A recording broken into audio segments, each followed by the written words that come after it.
Lorna May is a deacon.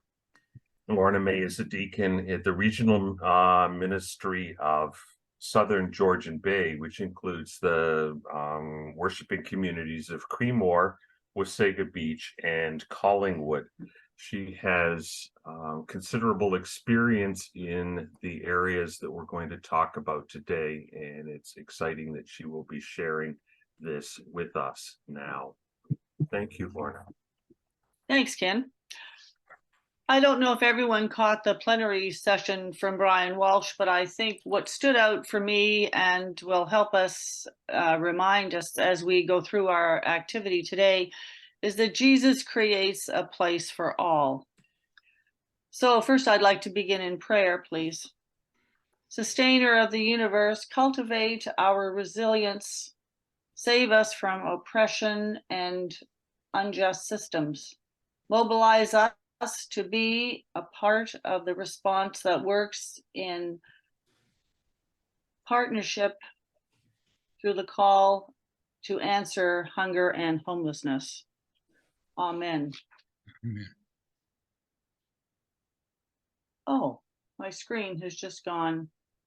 Oh, there it is. Yep. Oh, thank you. First technical glitch solved. Oh, so good morning. It is a privilege to be with you today. And we will be looking at some areas particular to rural poverty. So we're going to consider some hidden dimensions of persistent poverty, hear candid experience and struggles that undermine the dignity of our friends. First, I would like to give you some background. For those of you who don't know, Creemore is about 30 minutes south of Blue Mountain ski resort in Collingwood. Our population in Creemore is around 1,700, and we are part of Clearview Township, whose population is around 17,000. It is composed of 18 rural communities. Some of these communities are as small as 5 or 6 families. Creemore is the second largest community in Clearview Township. We have a medical center, we have a school, we have 4 churches, we have Creemore Springs Brewery, we have a public arena, fine dining, a 100-mile store, cafes and quaint shopping stores. In 2014, the Globe and Mail commented that we were the Hamptons of the North. So all that aside, in the spring of 2022, I engaged in a conversation with members of our community to discuss food insecurity in and around Creemore. We are considered to be an affluent village, but we have families and individuals living in precarious situations. These include the working poor, people on ODSB, seniors, and those with mental health concerns. Our food bank opened in May of 2022 with 6 families. We currently have 37 families, 60 adults and 66 children.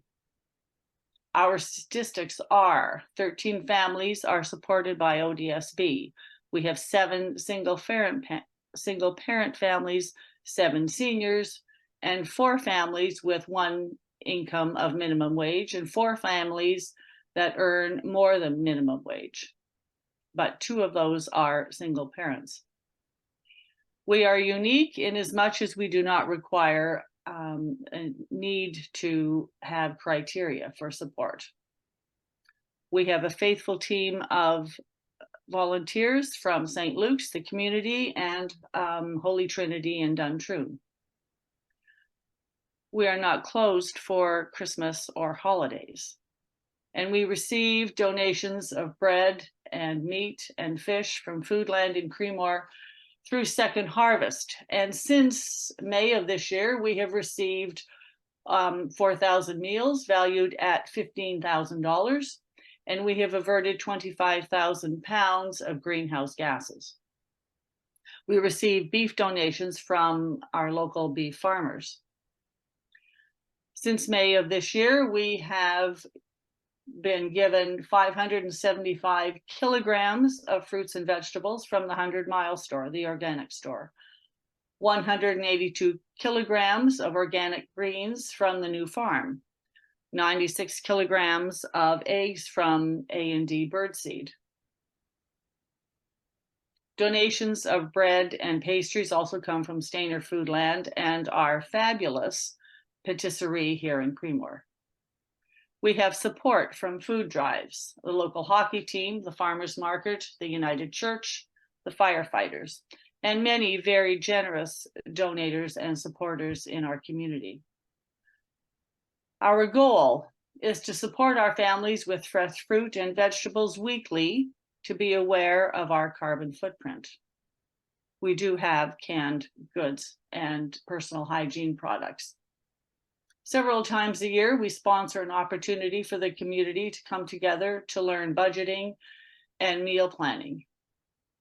Last February, the community sponsored an information night on insecurity and sustainability.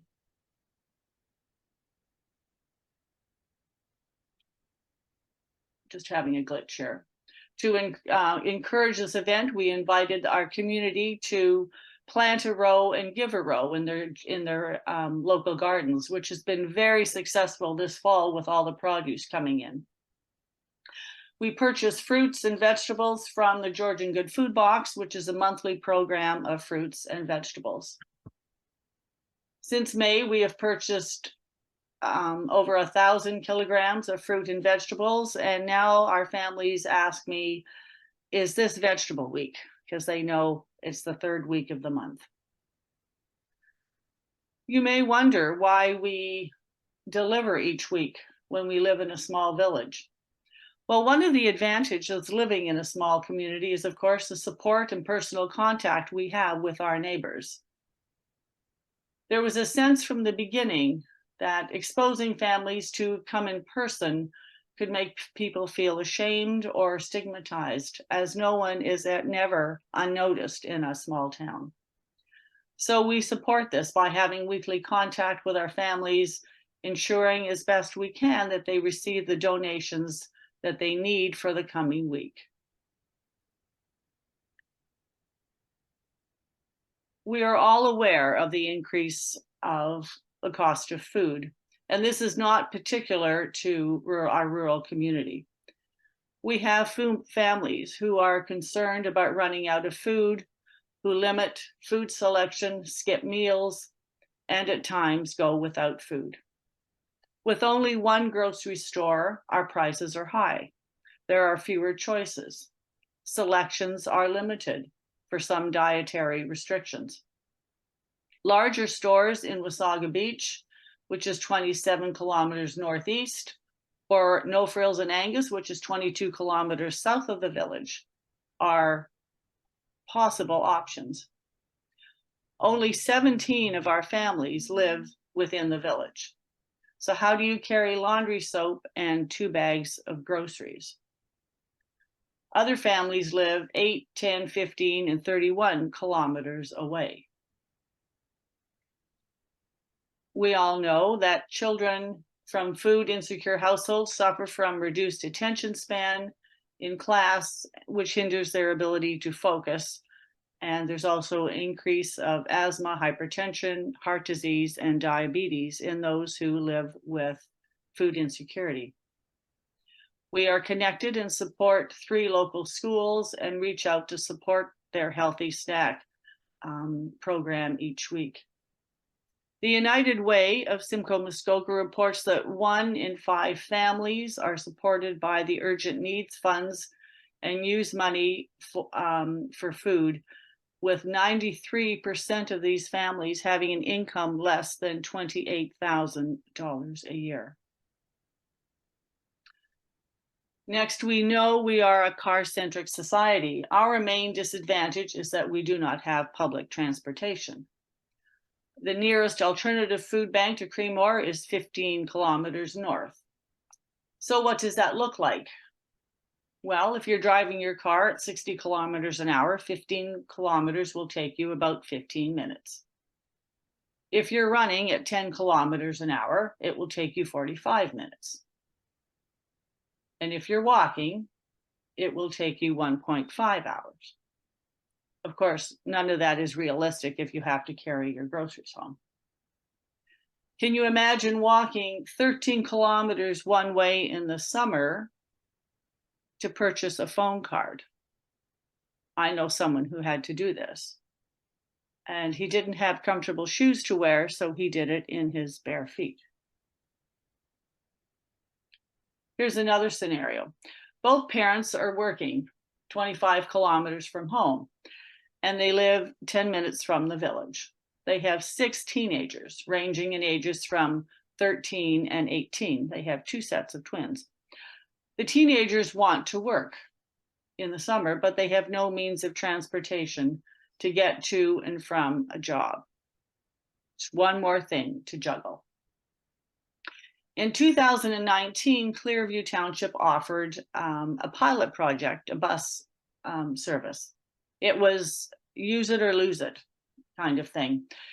It was deemed unsuccessful, so it was canceled. Service was Thursday to Sunday morning and afternoon. In speaking with the mayor this spring, he made it quite clear that there is no possibility for public transportation. In 2017, after more than 100 years of serving the village, the TD Bank in Creemore closed and the community was directed to Stayner, 15 kilometers north. The pilot project for the bus was limited in as much as a person traveling to the bank in the morning would have needed to wait 6 hours for their return trip back home. So what would an elderly person do in the winter for 6 hours while they waited for their bus ride back home? It is not uncommon to see someone living outside the village, walking up and down, holding their cell phone, trying to get a signal. Not all areas of our community have good access. So if you do not have a vehicle and you lose your bank card, if it becomes compromised, how difficult is it to get that replaced? How long would it take? Just one more thing to juggle. The other aspect that is missing is the bank associates were our neighbors, our friends. And sometimes for those struggling, the bank was their opportunity to have a conversation with a friendly face. At this time, 11 of our families receive ODSB, and there's an outstanding evidence of mental health issues, including but not excluding anxiety and depression. There are 2 family physicians in our village who have full practices. Without transportation, how do you get access to healthcare? Family doctors, dentists, eye doctors, mental health support. It's crucial for those living in poverty with mental health and chronic illness to be able to access regular healthcare support. As difficult as it is for some of us to learn about cell phones, texting and Zoom and all that, our youth understand it, are good at it, and use it as a means of communication for their friends inside and outside of school. Without internet support, teens and adults alike become isolated with increased instance of depression. One more hurdle to juggle. How do you stay in touch with your mental health support if you do not have transportation and you do not have a cell phone? This was particularly crucial, of course, during the pandemic, and some people have fallen through the cracks and have never come back out of the cracks. They're falling further into the cracks. Our housing crisis is not more urgent than in urban areas. Rents are high and there is zero availability. Motels are being turned into private units. A one-room motel room with a bathroom, a kitchen sink, a fridge, and a microwave is $1,400 if you can get it. And there's no lease, so you can be evicted at any moment. In June of 2023, Clearview Township had 47.4% of its tenants were living in unaffordable housing. We know that ODSB benefits have been frozen since 2018. Recipients receive between $768 and $1,327, which in some cases doesn't cover their rent. We have Ukrainian refugees living in our village.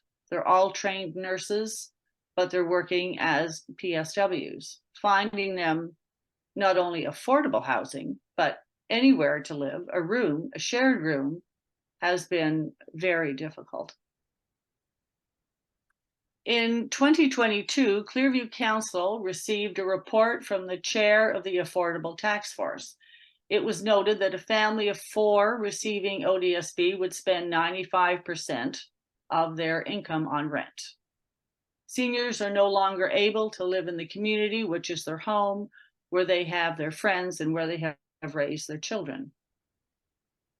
At this time, our services and agencies are so overwhelmed that they cannot deliver support.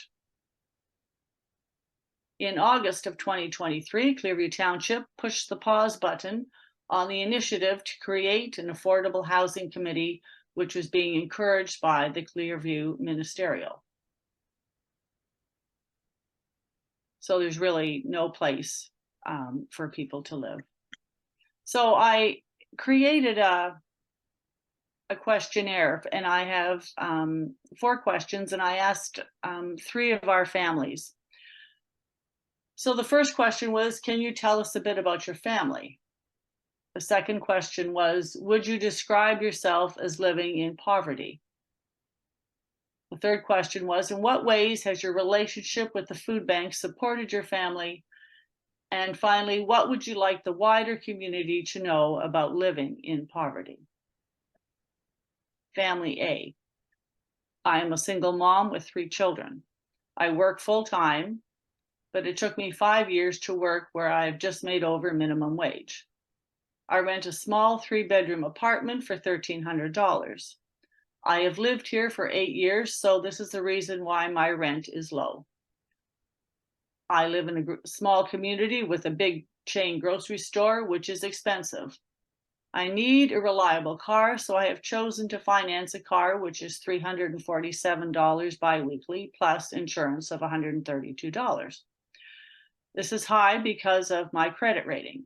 I'm nearly 40 years old, and I don't live in a really nice place. It's kind of run down, but it's safe. I have looked in moving, but the rents are double or triple what I pay now. The food bank here has been a great saving grace for me because I was encouraged and felt supported, and I got my situation under control and no longer need to use the food bank. She's one of our success stories. Do I live in poverty? Absolutely, but I will not be here forever. The food bank is truly an amazing group of people, and I know that if I ever need anything, all I have to do is ask. I wish all the cities had a food program like we have here. Family B, we have 6 children and 2 parents. Dad is off work due to a medical issue. Mom has 2 part-time jobs at a minimum wage, but is currently off work due to a car accident. We struggle every day. For months, we would not have been able to feed our family without the food bank. I had no ability to pay for school supplies, so the food bank supported our children. Family C, I am a 69-year-old widow supporting 4 grandsons for the past 17 years. I stopped working when I took the boys into my home. 3 boys have developmental and physical delays and health issues. I recognize that I live in poverty. We rent an old farmhouse, and the heat, hydro, and gas prices are too costly. The food bank has certainly helped our family a lot. They always have a smile and make you feel like you are well supported. In a small town, people are afraid of wearing a label, so don't always reach out to ask for help when they should. So, Ken, I think now we could show a couple of pictures, please.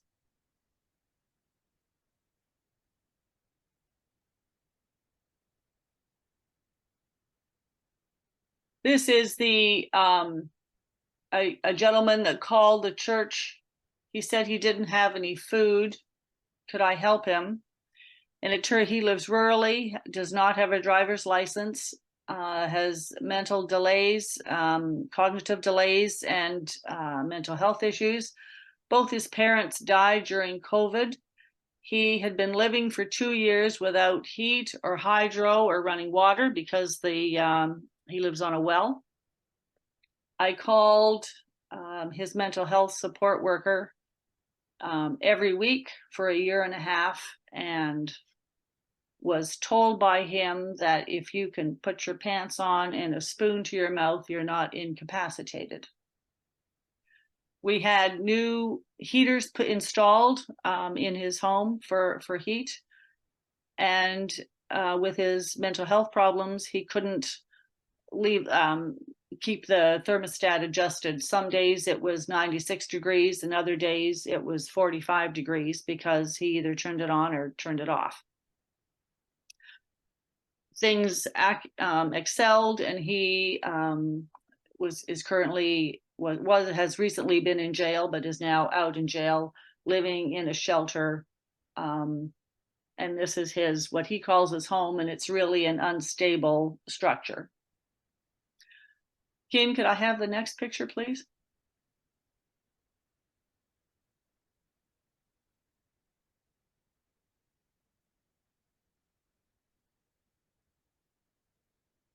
Sorry, I am not getting it. Hang on. Not to worry.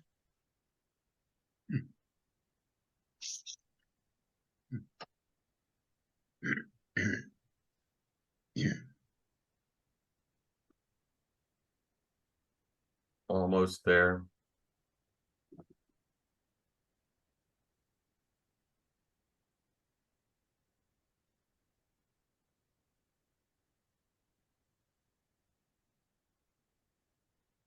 There it is.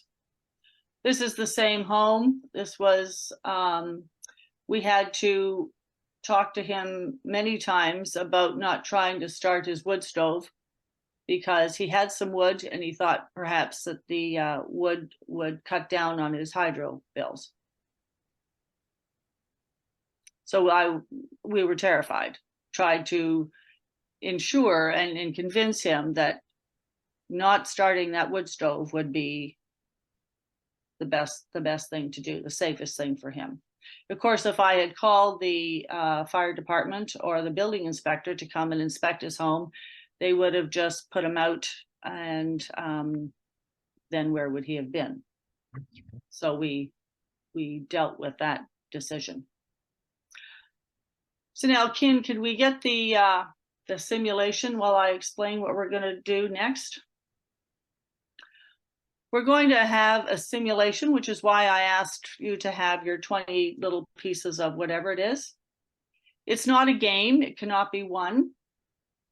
And I'd like to acknowledge to you that the decisions you're going to make might be difficult and emotional depending on your own life experiences. So I would ask you to take the space and the time that you would need if this is something that you might react to. For the purpose of this, today you are married with 2 children. You have a 2-year-old and an 8-year-old, and one adult in the household is working full-time and the other works 2 part-time jobs. Both make minimum wage. Grandma has come to live with you because she is showing signs of dementia. So you have a budget, a limit of 20 tokens that you're going to spend. You're going to have some tough decisions to make. I need you to consider each category, and you must make a choice in each category. So there's no skipping of categories, and you will choose your how you spend your tokens in each category. Well, I'm going to give you perhaps maybe 15 minutes for this, and we'll guide you along on the screen as we do. So the first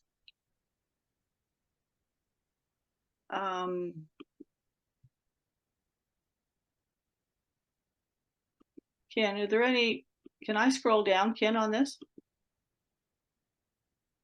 Do we have the words? I can scroll down.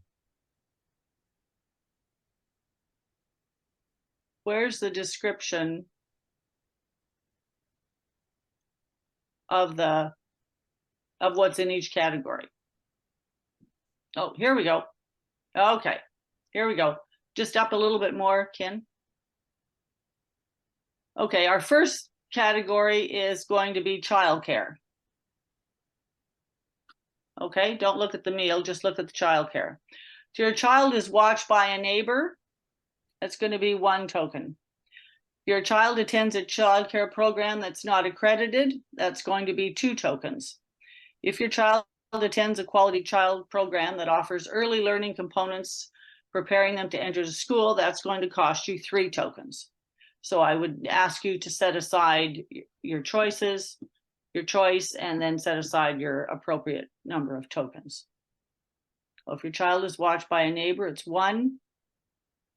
The next one is 2, and the accredited program is 3 tokens.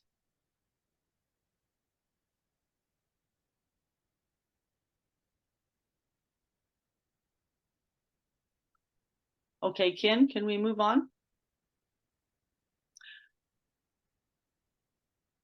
Okay, so this one's food.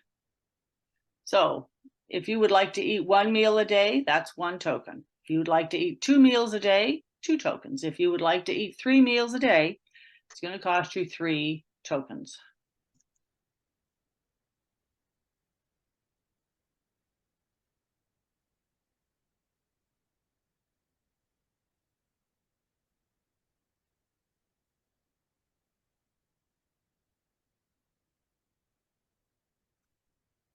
Okay, let's move down.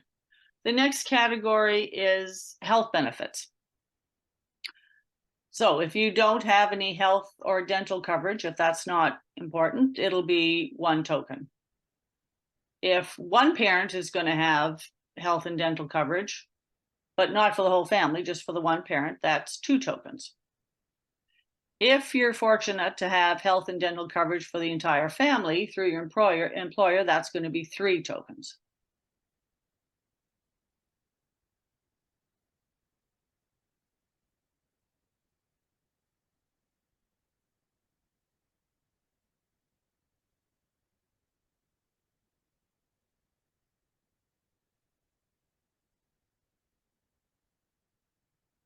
Okay.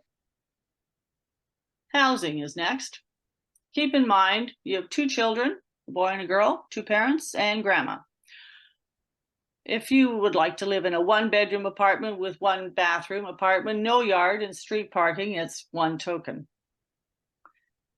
If you prefer 2 bedrooms, 1 bath apartment with a patio and parking space, that's 2 tokens. If you would like a 3-bedroom house with a fenced yard and a garage and a dishwasher, that's going to be 3 tokens.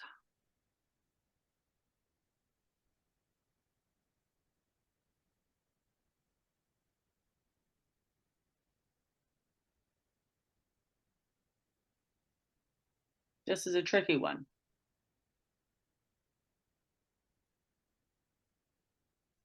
Okay, Ken, we can go down a little further. Okay. If there is some care for grandma who has dementia, there's programs or not. So is grandma going to be left at home alone with her dementia during the week? Or 3 days a week of care services delivered to the home and occasional caregiver respite. That's 2 tokens. 5 days a week, she goes to an adult care facility that provides transportation, nurses, and group activities with friends. That's going to be 3 tokens.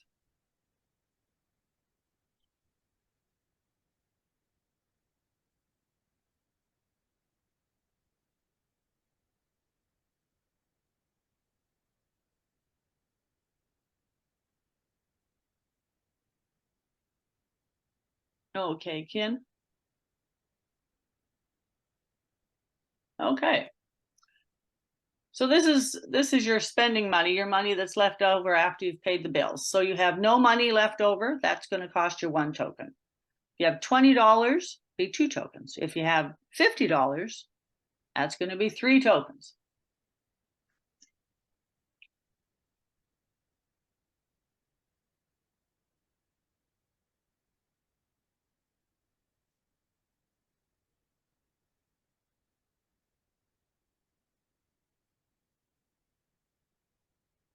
Okay, Ken. Transportation is next. If you prefer to walk, bike, or take public transportation, it's going to be 1 token. If you have 1 car, it's 2 tokens, and if you have 2 cars, it's 3 tokens.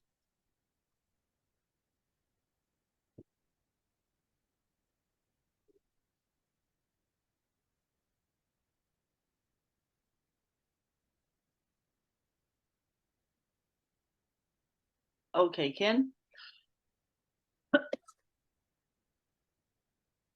Now for internet and cell phone and communication. If you have no computer and no cell phone, it's going to cost you 1 token. If you have a cell phone but no computer, that's 2. And if you have both a cell phone and a computer, it's going to be 3 tokens.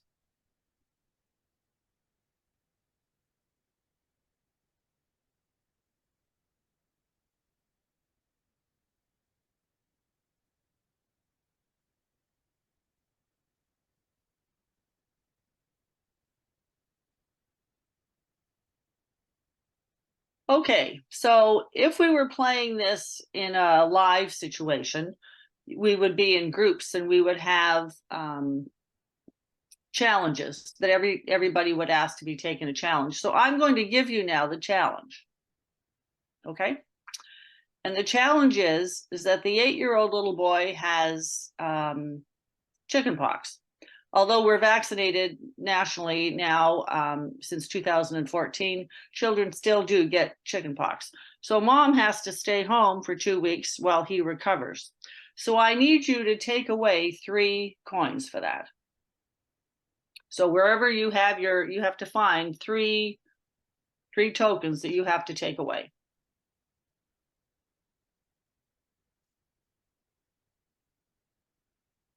So maybe you had 2 cars, now you're going to have 1 car. Maybe you were eating 3 meals, now you're going to eat 2 meals. Somewhere you have to take away 3 tokens.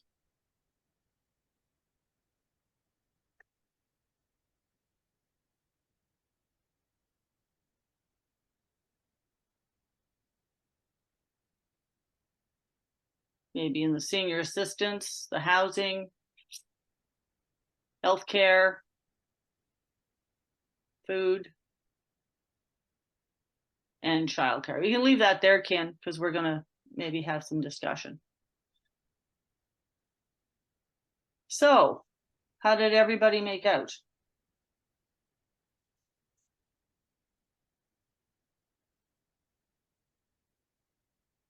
Things to think about for the childcare.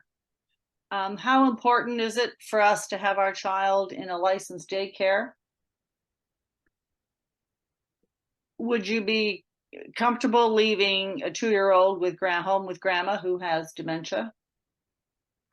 What if the registered daycare is 15 minutes away from where you live, but half an hour away from home? What happens to the childcare when both parents are working on the weekends? What happens on a snow day? We get snow days up here. What happens on a PA day? How are we going to juggle? These are things that are coming to mind. Flo has asked a question in the chat, and I'm sorry it's blocking everything. Let me move it. There we go. Do you assume that we have spent the whole 20 tokens, is her question.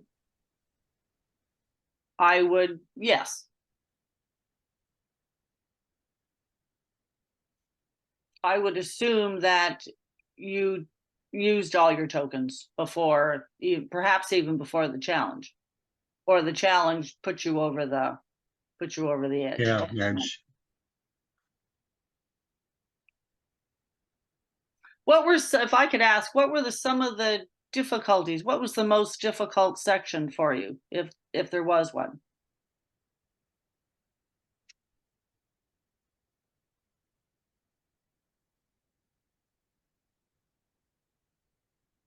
Was everyone comfortable with the childcare? You thought it would be okay? I'd run out by senior assistants and didn't have anything for the rest of it, and needed to go back and reconfigure everything. So Ken, how many, where were you on childcare then? Oh, straight up, I started optimistically and put 3 in childcare. Right. And what did you end up with? I ended up, by the time I got to senior assistants, 3, 6, 9, 12. Yeah, I'm running out by the time I get, and I knew we had a whole bunch more to go. Right.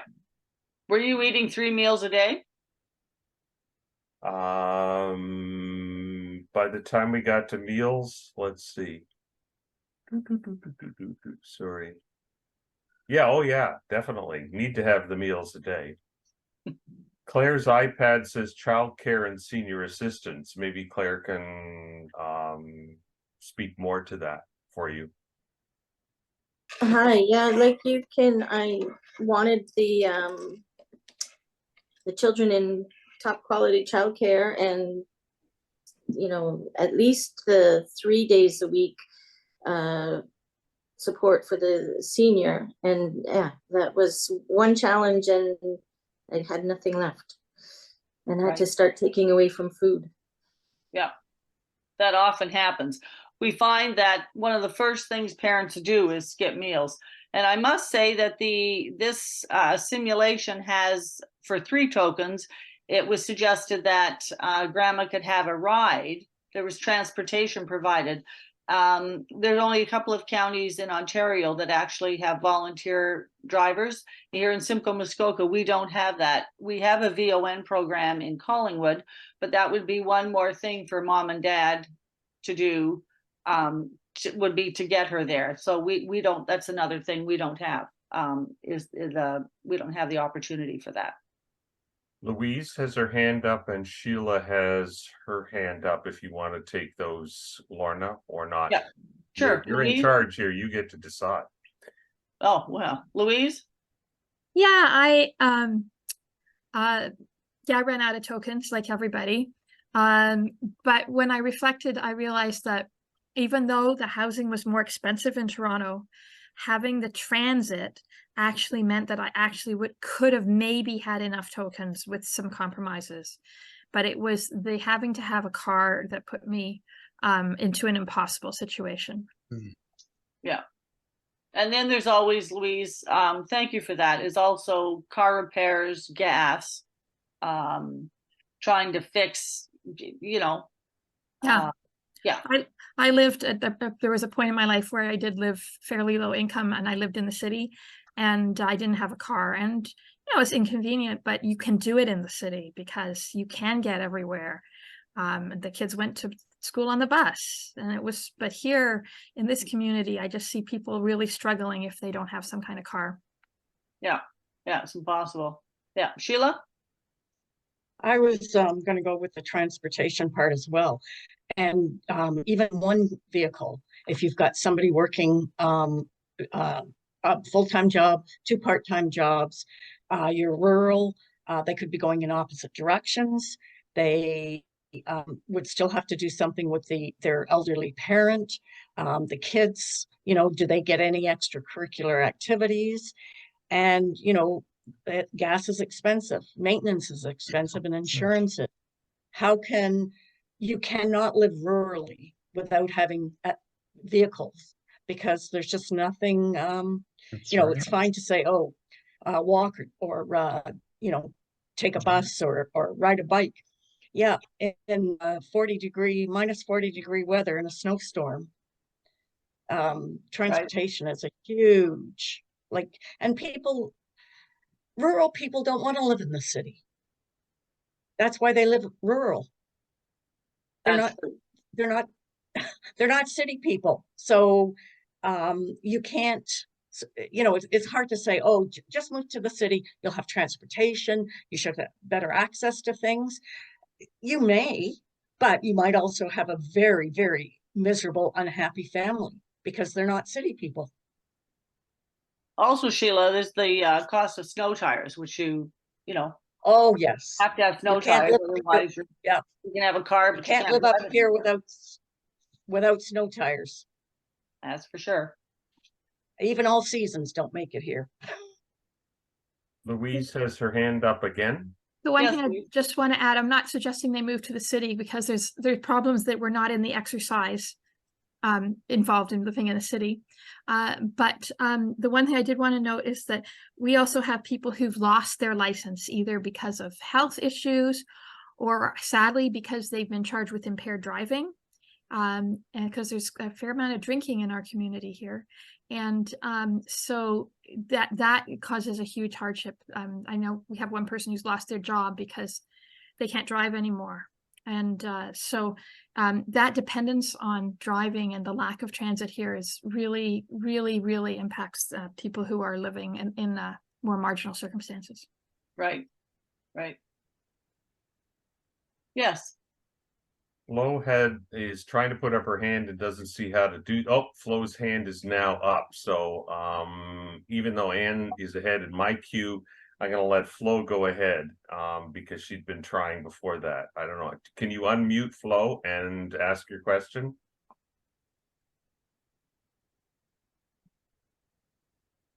Darn. Okay, put the question, if you could, Flo, put it in the chat and I will read it out, okay? So Flo, put your question in the chat and I'll read it out to everybody. And so we'll go to Anne, and Flo, if you put your question in the chat, we'll get to it. So Anne, go ahead. I found I was brutal right from the beginning. I knew it was going to be bad and really tough decisions. And even though my history is as a early childhood education teacher and all through my life working with kids, I made that tough decision at the beginning of just the number one, having a neighbor take, because I knew it was going to be brutal later, and went for the grandparent higher level for safety and the education and support there. I knew it would be nasty. I live in a rural community as well and see a lot of that around here. So thank you for that exercise. Another thing to think about for housing, one of our families that has 6 children, they've converted their living room into 2 bedrooms and they've hung shower curtains just to give some separation. The other thing to think about when they're renting is, do they have renter's insurance? Likely not. So in the event of a fire or an emergency, they may not have that. Depending on the age of grandma, she may not be old enough to claim OAS yet. We don't know if she's worked, so we don't know whether she can even contribute in any fashion to supporting this family. And before we take another question, the category on spending money. Well, spending money, I mean, there's clothes, there's birthday parties, there's a school trip. There's Christmas, there's teens going to the movies with their friends, going for coffee with a friend, seeing people, swimming lessons, strollers, bikes. I mean, there's a lot of things there to think about for that little bit of spending money. As you said, one more thing to juggle. Yeah. One more thing to juggle, but that keeps recurring and recurring. Flo, I see that you have unmuted. Do you want to give it a go? Ask your question. Here we go. Yes, I can't see if I'm unmuted or not. Okay, thanks. You are, and it's So good. yes, Go for it. yes, okay, great. So I was going through this, and the reason I asked the question of did you assume that we'd spent the 20 credits is that I did not initially, because I kind of had a sense of where this was going, and having done some work with newcomers, with refugees, I know what kind of struggles they go through. So I know that in terms of childcare, you get a neighbor to do it if you at all can. Meals can't be foregone. But then when it comes to something like housing, yes, the reality is, and I think that our moderator alluded to this, is that people will, when they need to, basically subdivide a one-bedroom apartment, and the living room becomes a bedroom for someone. It's certainly not ideal, but that's the reality. Now, where I fell off the track is not thinking in the rural mindset. Because I'm in the city, I'm used to thinking, oh, you take public transit, you walk, you cycle, etc. You don't need a car. As someone explained, it's maybe inconvenient, but it's doable in the city. So if I had to go through this again and see, okay, now they need a car, then that's going to add another couple of points to it. And I did allow for the care of the grandmother with the transportation.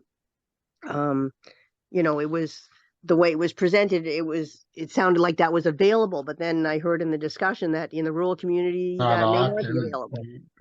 So it sounds like it's actually in some ways more difficult in the rural community for people to succeed on very low income, because there are so limited supports. We're used to in the city. There are the supports of public transit, which is publicly subsidized. There's the support of services for your seniors, or someone was mentioning about what about swim lessons for the kids, et cetera, et cetera. Well, in the city, that's free. That's available. Cell phone and computers. There's actually a federal program for people under a certain threshold of household income who have that subsidized. Yeah. So, but in the rural community, I can see that some things are going to be even more challenging than what I'm used to envisioning. Yeah. So that's basically it. Thanks, Flo. That was great. What brought to mind from your comment was, yes, there are some programs that are available. However, I'm finding as I'm trying to support people that they often, the forms will be sent to them. Sure, the hydro has a subsidy problem, support for people living under a certain income, and they mail it to you. Okay. But now there's no one to help you fill out the form because you're not able to do that. And then when I asked the mental health team to help them, they say that they aren't able to fill out the paperwork. So if you're not capable of filling out the paperwork, again, there might be there, and yes, certainly there's probably going to be a waiting time, but how do we get that done with with one thing after another? The other thing I think we need to think about is, yes, people coming from another country are very eager to, not eager, are able to manage living with 5 people in a one-bedroom apartment. Somebody sleeps on the couch, et cetera, et cetera. Could I ask why you say that? Why I said? Why you say that people from another country are willing to live with 5 people in a one-bedroom apartment? Someone coming from another country might have been a physician or a professional. They also have high expectations. Yes, absolutely. Point taken. Very well. That's right. You're absolutely right. what I was trying to get at was the long-lasting effects of being hungry, having parents that are stressed, children that are stressed. What does that look for the future of these children that are growing up under these conditions, whether they get themselves out of the poverty, remains to be seen. Can they finish high school? Do they finish high school? Without the support of education, it's sort of a long life of living in poverty, isn't it? Mm-hmm. Mm-hmm. And that's when we had one of the selections that had to do with the kids somehow. Oh, I know what it was. It was like the daycare. I really struggled on that one because of if it had been the highest selection for daycare for the young children, then it prepares them for school and then maybe sets them up for success in school and for getting themselves out of poverty eventually. Yeah. Right. Yeah, that's a tricky one. Mm-hmm. It's sort of looking at the long way down the line. And I think as Kin was saying, it's just one more thing to juggle at the moment. Like what's going to happen today that's going to make it that I have to juggle something else? What else could possibly happen? A car accident, for example. Lorna, the simulation itself, I believe, came from the United Way, so it's not copyrighted. Is that correct? We can share that with everybody? I believe so, yes. Okay, if you wish, you will find in the chat that the simulation is now available for you to download if you would like. It's not that large. And when there are no more questions from people on the screen, I got a couple, but let's see. Other people, have you got questions or comments that you wish to make? Louise's hand's up again. Yeah, I was just sort of contemplating that I know that the librarian in Wasaga Beach shared with me that she spends most of her time helping people with their online or paper government forms, all the different forms. That's become a huge role for librarians. And in the mental health field, there's also this concept of navigators for people because the system is so complicated. And I just wondered whether there's an idea of program, or I don't know what, assistance coordinators that congregations might be able to pick up on in some way to help people and say, you know what, Fridays from 4 to 6, we're here to help you with your government forms and your online forms, because I do see that as a real need. So it was just an idea that just came to me. Thanks, Louise. I think one of the things that impedes some of the success of this is whether the person has with their mental health issues. It's so rampant that are they able to help themselves? It gets to that. Are they able to help themselves? They're so afraid of being judged that it impedes them from getting a family doctor. They don't want to go to the hospital until the last minute when they're in agony, and then they call me for a ride. And by then, we're in chronic situations. Sheila's hand is raised. Sheila.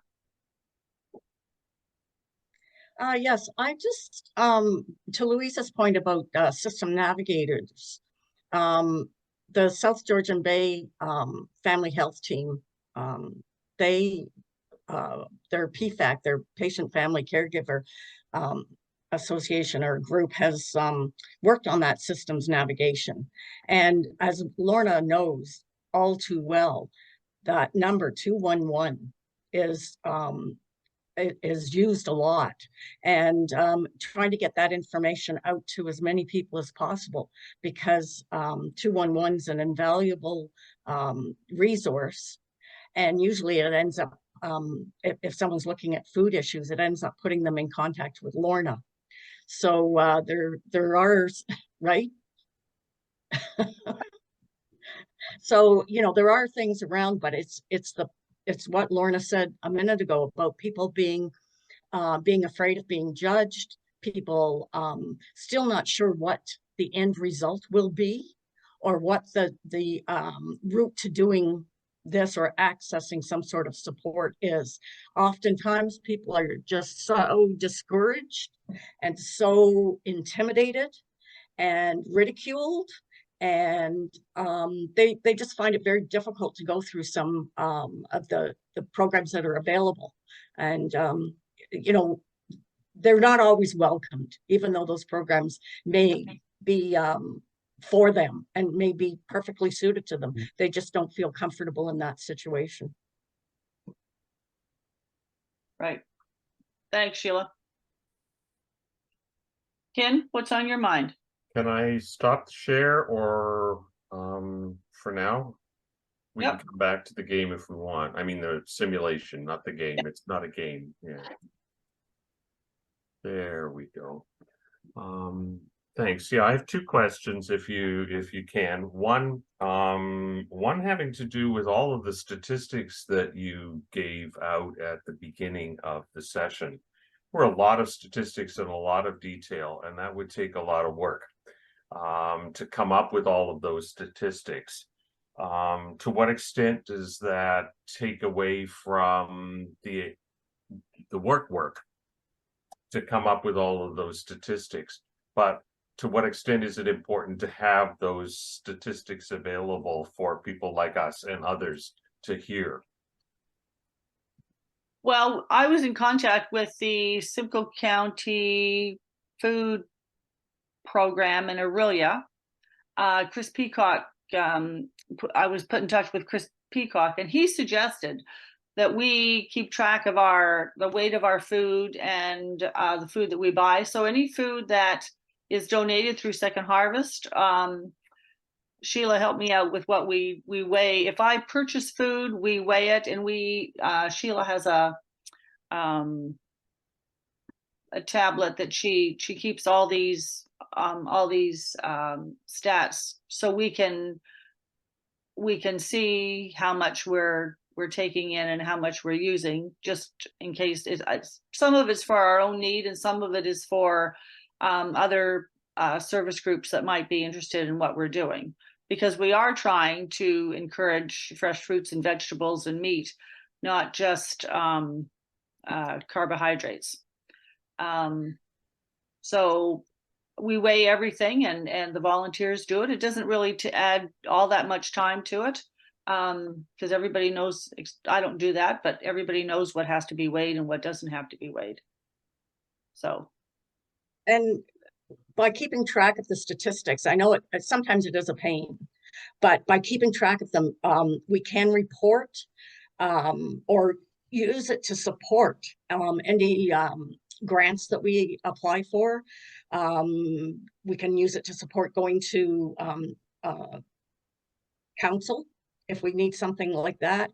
And ultimately, if we want to look at any kind of a policy change, you always have to look and see where you're, if you've got good results. Like, I mean, having families that are able to not use the food bank anymore because we've given them a little bit of breathing space.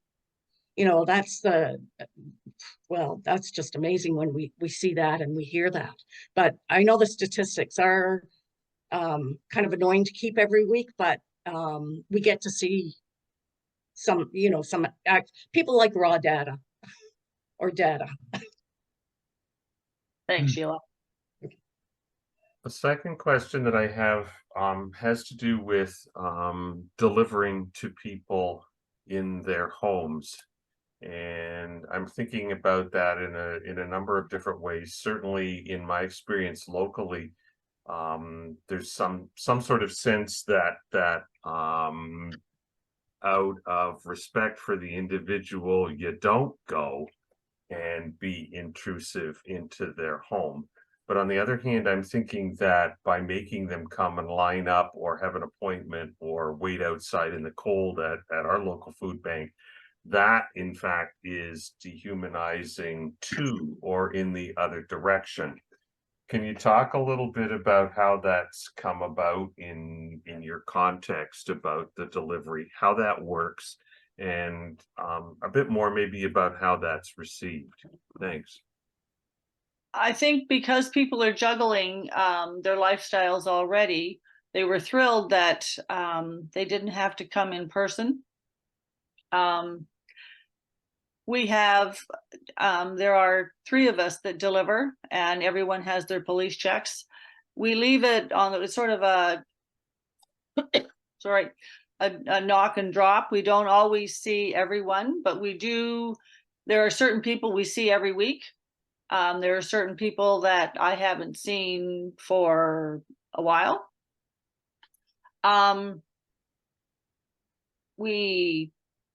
People seem to respect and appreciate that it's not, they don't have to go between 1 and 3 or 4 or 7 or whatever it is, just to juggle one more thing. If you're working or you don't have a car or whatever it is, that food's going to be there, and they're handy. If there's an apartment building I deliver to, and if somebody knows they're working late, they'll text me and say, can you leave it with so-and-so? She's going to put the meat in her freezer for me. So they're creating a little community themselves. In the warmer weather, we were concerned. So I asked people to make sure that somebody was at home so the meat wouldn't thaw because it's frozen. And, or sometimes they would leave a chest with ice on if it was only going to be for a short period of time. We tried in the village, we would try and ask people if they were working in the village, what time their lunch was, if they were going home for lunch. So people would give us their times and maybe go home for lunch. If they weren't, they would go home for lunch on that particular day to make it work. So there was a sense of, you're doing this for us and we're going to try and do our best to make it worthwhile for us to not have the food go to waste. Dave mentioned about it being, rural communities, and you know your neighbors, or it's part of that personal contact. And there are some people that I know you do see more often than others, and they really appreciate that. That one-on-one where you're there, and even if it's just a smiling face, sometimes that's all they need. Yeah, just to know that somebody cares, somebody is helping them. And it's a totally different way of doing a food bank. Yeah. We also had one person in particular that we know we were the only people that he or she saw every week. Like, they stayed in there, they never came out, never outside. So when we would knock, they would open the door and we would have just a little touch base to, it kind of put our minds at ease, or didn't put our minds at ease, but we were the contact for that person. Dave, do you want to say more about this? Well, I'm not sure. Dave's coming on, yeah. Okay. In a small community, people know each other and they look out for each other, and it's very sociable and the need is there to go in and check in and say hello, just like Lorna said. And even in, I'm in Aurora now, which is 64,000 people. But we have 6 churches. We all work together, and we put meals on and have a 24/7 food availability in a deacon's closet. But it's the personal contact to have a coffee or tea with someone before we have a meal that really makes the community work. Yeah, that's right. We do have, we had 2 people regularly would come to the food bank to choose what they wanted. But there was always a sense of, I could see it on their face, recognition that they're at the food bank, and we would try and make them welcome and sort of go about our business and let them be. And they knew us, and they knew who was in charge of the meat or the vegetables, so they would quietly, they learned that it was okay to ask, do you have carrots today? Do you have, can I get some meat from Sheila? But you could still also sense that, you could see on their face that sense of, oh, right, I'm at a food bank, I'm having to do this. But they do it because, and one of the reasons they do it is because they get meat and vegetables, not just, high carbohydrate food. With the delivery model, then you did bring up the choice, and certainly in my area, during COVID, it was you got a box whether you liked it or not, and what was in it was what was in it. And sometimes people would actually toss the stuff onto the church parking lot of the church next door, the stuff that they didn't want, which is sad in so many different ways. Is there a way with the delivery model to provide some kind of choice about, or options or something? I know it's one more thing to juggle, if I may borrow a phrase. Right. I'm in contact, Ken, with everyone once a week, usually on Thursdays we start. And I ask them if there's anything special they need. We are aware of diet restrictions and allergies. So my whole day on Thursday is contacting people. They contact me back. I start making my lists, and I lose my list regularly, but I think I've overcome that. And so they're not afraid to, they ask me for milk, and they ask me for butter or margarine, or, so it's because this is the benefit of being in a community that is so supportive.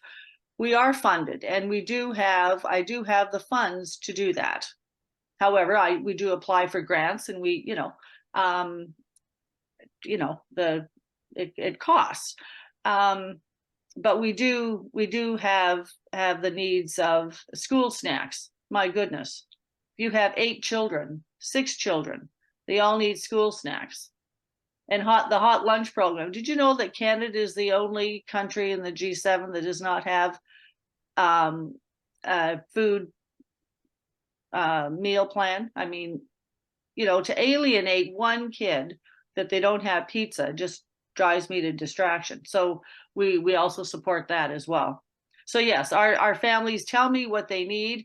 They understand I'm not a grocery store.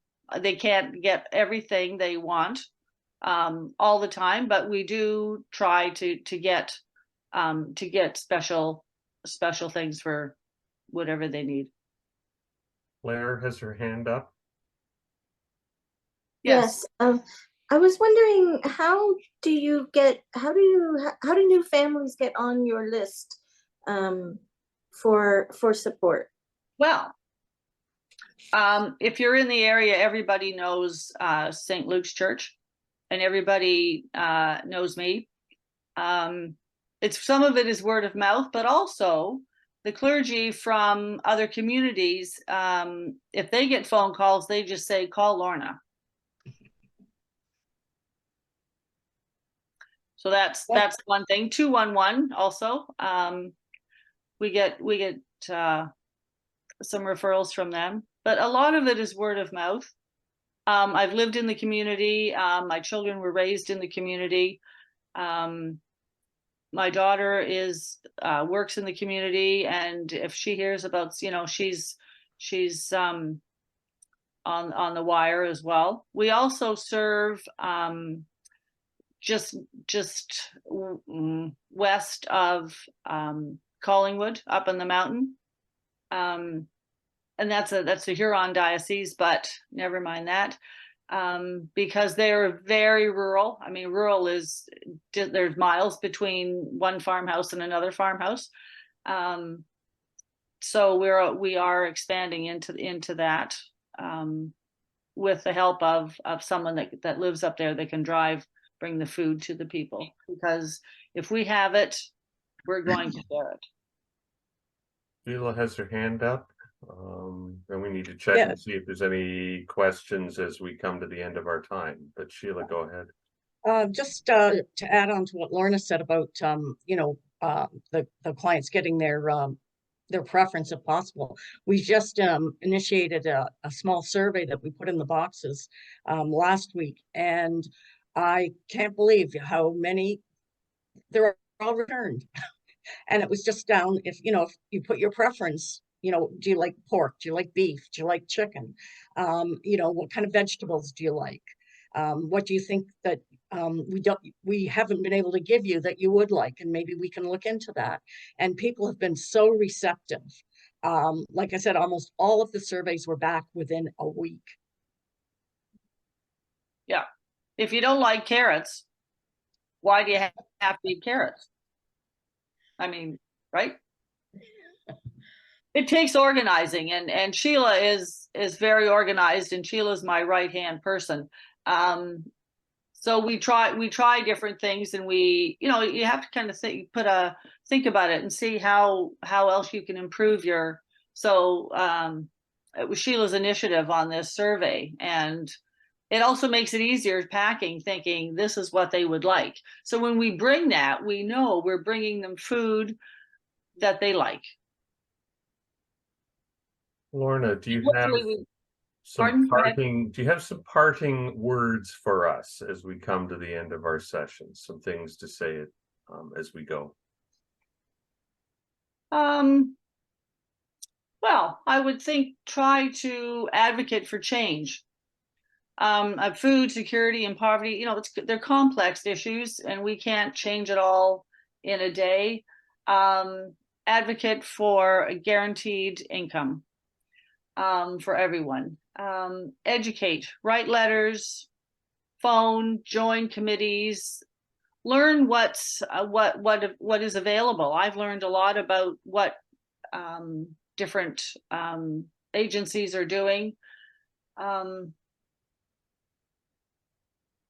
People are resilient, determined, and resourceful. And I think when you gather a spirit of community, everyone is encouraged.